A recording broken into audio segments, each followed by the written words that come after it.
Sebuah kisah yang melegenda sepanjang masa tentang cinta kasih dua insan yang berlatar budaya yang sangat berbeda. Inilah kisah Pulau Kemarau.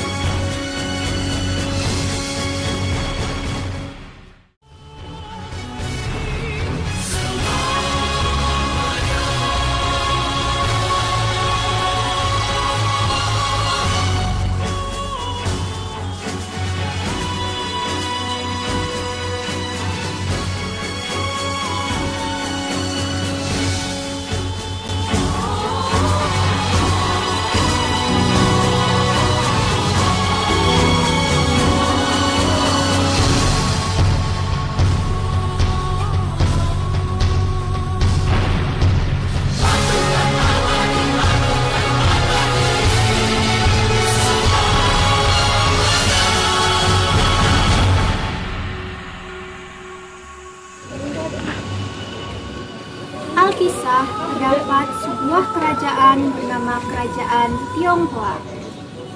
Sang raja merupakan raja yang bijaksana. Raja tersebut memiliki seorang putra yang gagah perkasa bernama Tan Bun An.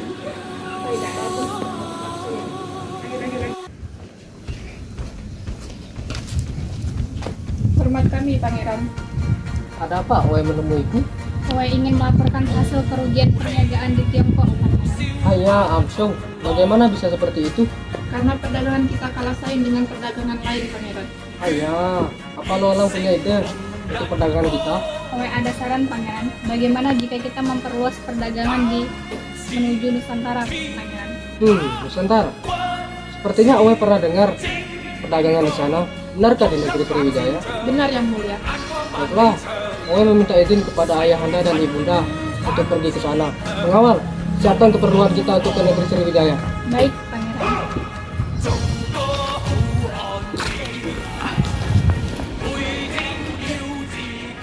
Sesampainya di istana utama, Tan Bun An pun menghadap ayahanda dan ibundanya.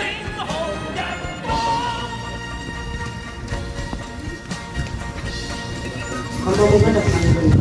Hamba meminta izin untuk pergi ke negeri Sriwijaya. Baiklah, anakku. Jika itu kehendakmu, maka pergilah. Tapi suamiku, bagaimana terjadi sesuatu pada anak kita, Tan Bun An? Tenanglah ayahanda dan ibunda. Hamba dapat diperlindungi dengan baik. Hamba membawa beberapa pengawal dari Tionghoa. Hamba pamit. Ayahanda dan ibunda.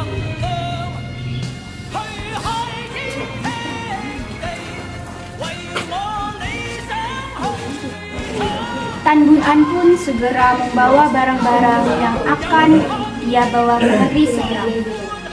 Setelah persiapan selesai, mereka pun pergi berlayar ke negeri Sriwijaya.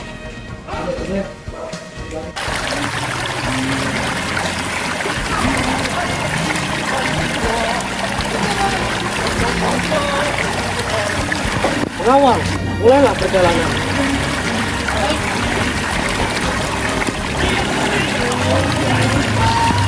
Akhirnya sampai juga di negeri Sriwijaya ini yang indah. Hijau tanahnya, yang makmur rakyatnya. Pengawal, mari kita segera menghadap Raja Sriwijaya.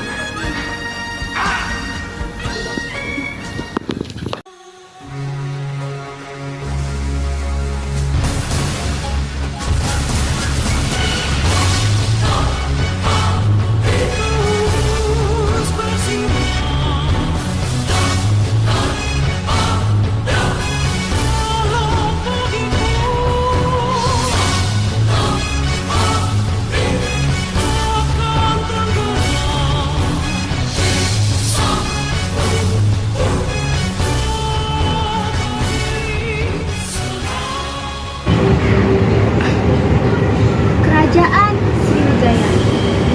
Kerajaan yang berjaya di bawah kepemimpinan rajanya yang bijaksana.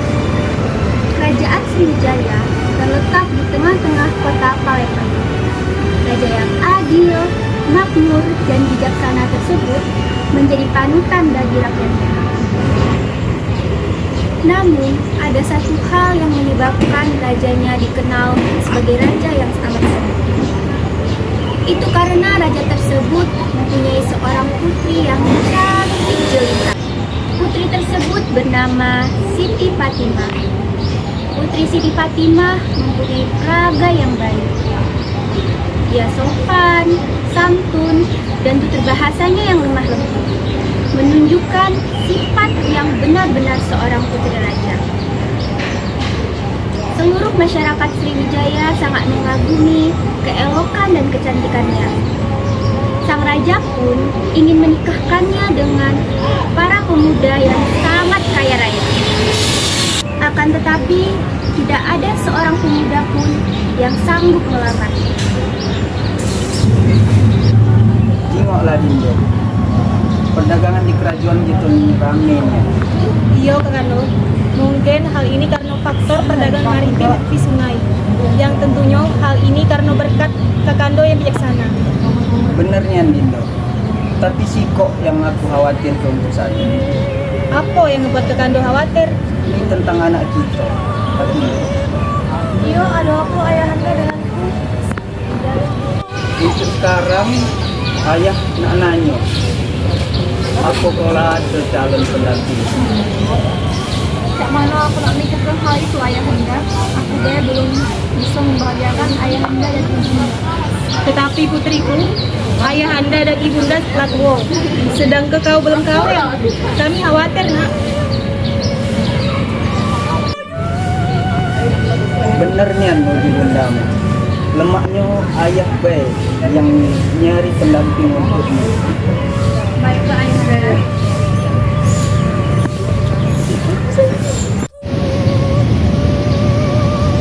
Sementara itu, datanglah seorang putra raja dari negeri Cina bernama Tan Bun An.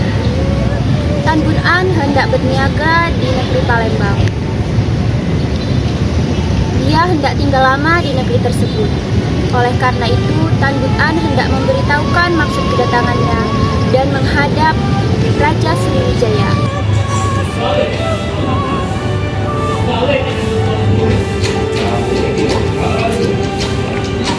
Maaf Tuan, ada keperluan apa Tuan di sini? Hamba ingin bertemu Baginda Raja. Baiklah, kalau begitu, maka aku kasih tahu nama Baginda.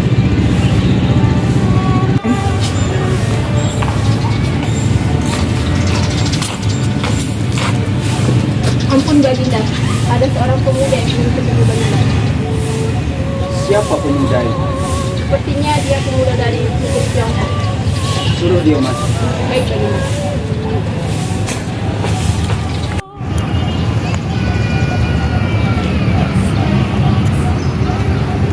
Ampun Baginda, perkenalkan nama hamba Tan Bun An, pangeran dari negeri Cina. Jika diperkenankan, hamba ingin tinggal beberapa hari untuk berniaga di sini. Baiklah, bagaimana menurutmu, wahai penasehat?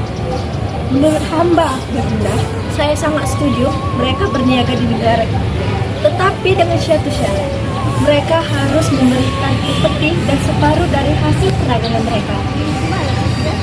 Baiklah, bagaimana? Baiklah Baginda, hamba yakin bisa menyanggupinya. Baiklah, pegang kata-katamu. Baiklah Baginda, hamba permisi. Keesokan harinya, Tan Bun An segera melakukan perniagaan. Namun, karena terburu-buru, dia tanpa sengaja menabrak seorang putri yang cantik jelita, yaitu Siti Fatimah. Dan ternyata,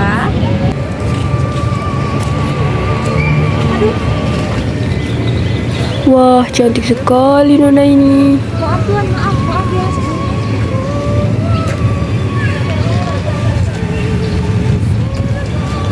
Hei, siapakah namamu Nona? Itu putri kerajaan Sriwijaya Tuan, Siapakah namanya? Siti Fatimah. Wah, namanya bagus. Hari demi hari telah berlalu. Tan Bun An pun menciptakan kandungan Siti Fatimah. Hingga tibalah saat Tan Bun An membayar pajak kepada Raja Sriwijaya. Dan Tan Bun An hendak mengatakan hasratnya untuk meminang Tuan Putri Siti Fatimah.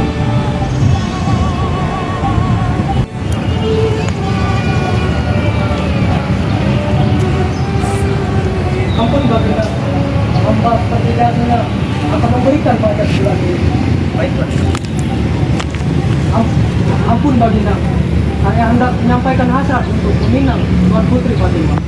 Cak Mano, anakku, aku kau siap untuk dipinang oleh kamu. Baiklah ayahanda. Tapi harus ikut syarat yang harus kau penuhi sebagai mempelai lanang. Bahwasanya isi turun-temurun dari kami, kau harus menyiapkan 9 guci yang berisi emas sebagai tanda bahwasanya kau siap untuk meminang anak. Baiklah Baginda, saya bersedia dan mohon diri.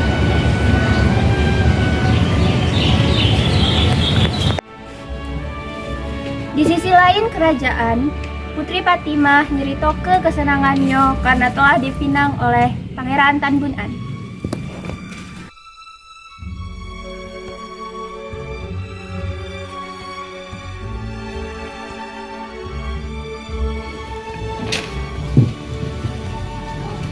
Dayang, cak mana lah menurutmu pendapat tentang Pangeran Tan Bun An?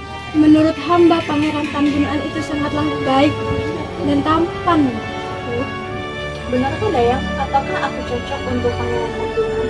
Tentu saja sangat cocok. Wajahmu yang cantik serta tutur kata kau yang lembut sangatlah cocok bersanding dengan Pangeran Tan Bun An. Di tempat lain, Pangeran Tan Bun An mengirim pengawal kepada Raja dan Ratu Tionghoa. Dia hendak memberitahukan kepada ayahanda dan ibundanya perihal maksudnya untuk meminang Putri Fatimah. Ampun baginda, Pangeran Tan Bun An mengirimkan surat untuk baginda.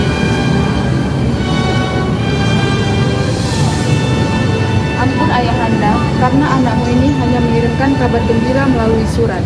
Di sini saya hendak melamar putri kerajaan Sriwijaya Siti Fatimah. Saya sangat mencintainya ayah. Saya mohon agar ayah dan ibunda merestui kami dan mau memenuhi syarat untuk menikahinya, yaitu 9 guci berisi emas. Pengawal, siapkan 9 guci berisi emas, lalu kirimkan kepada Pangeran Tan Bun An. Baik, baginda. Sebagai tanda kasih sayang kepada putranya Tan Bun An, Raja dan Ratu Cina mengirimkan 9 guci yang berisi emas. Demi keamanan dan keselamatan guci-guci tersebut, mereka melapisinya dengan sayuran asam yang berasal dari negeri Cina, tanpa sepengetahuan Pangeran Tan Bun An. Setelah mengetahui utusannya datang, Pangeran Tan Bun An pun segera mengajak Siti Fatimah dan juga keluarganya beserta dengan dayang setianya Putri Siti Fatimah untuk pergi ke dermaga yang berada di Muara Sulawesi agar melihat guci-guci yang dikirimkan oleh Raja dan Ratu negeri Cina. Pangeran, kapal kita sudah mendarat di dermaga. Baiklah, aku akan melihat guci tersebut. Baik, Pangeran. Tolong kamu panggilkan Tuan Putri Siti Fatimah. Baiklah, Pangeran.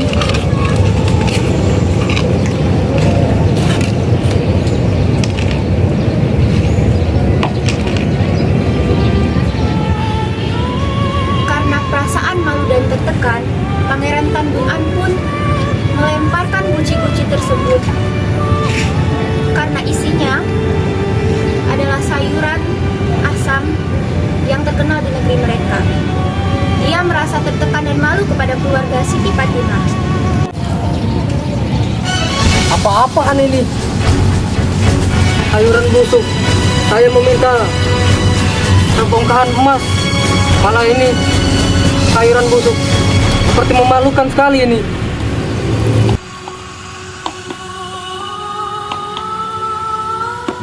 Memalukan. Wah, ternyata gue salah. Gue harus mengambil batakan emas tersebut. Jangan, Pangeran. Pangeran, aku akan menyusul Pangeran. Jangan. Keesokan harinya, matahari pun muncul di ufuk timur. Baik Tan Bun An dan Siti Fatimah belum juga muncul. Tiba-tiba, Dayang melihat gundukan tanah dari dalam Sungai Musi. Itu artinya Siti Fatimah telah meninggal dunia. Gundukan tanah tersebut lama-kelamaan menjadi sebuah pulau.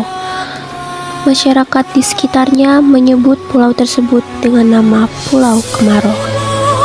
Dalam bahasa Indonesia, Pulau Kemarau artinya adalah kemarau. Dinamakan Kemarau karena pulau tersebut tidak pernah terendam banjir meskipun Sungai Musi sedang meluap.